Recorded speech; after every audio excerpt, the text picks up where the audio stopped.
Welcome! I'm criticizing this. I'm not criticizing the first two chapters. I believe I explained I lost volume 11. I decided to compress 10 volumes of plot into 2 chapters, so they're not going to count. So technically, we only have these 3. Okay, so this is the character Raimi. And you see, I introduced her through narration, and I don't think that's really good. I think a better way would have just been to actually get to see what she's doing throughout the story first, like a day in her life, rather than just kind of like telling you certain plot points and stuff. Anyway, you see the first 2 characters are slowly introduced, and then there's a 3rd character. So this is cutting it close. You shouldn't be introducing so many characters at once, or you'll overwhelm the reader.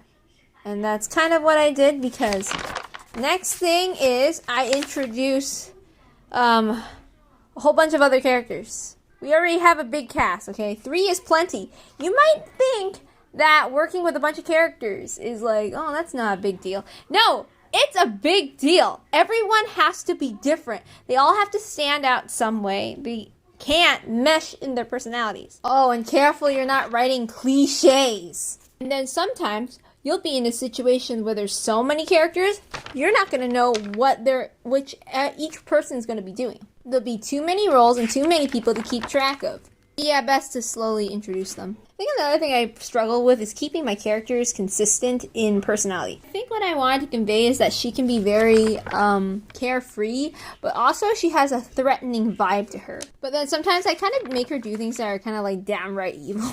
Alright, so let's go over volume 2. Alright, so something I was talking about earlier was how Sui, yeah, she'll make like these evil faces, and guess what? She basically mentally tortured, Raimi.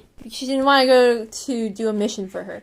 Yeah, that's what I mean when I say, like, her character's kind of inconsistent. That's what I was meaning to say. Dang it. Sorry guys, words don't come to my head easily. Because something I wanted to establish is how, like, goddesses, they're unstable in a sense. Morality isn't a thing that will come natural to them. They don't go by human standards. Alright, when I criticize this, I'm going to actually talk about that love drama triangle stuff.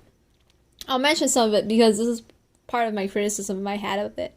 Alright, I hope you enjoyed that. I'm a little drowsy, so... No, I'm actually very drowsy. So if I'm not, like, being woo woo woo, you know why.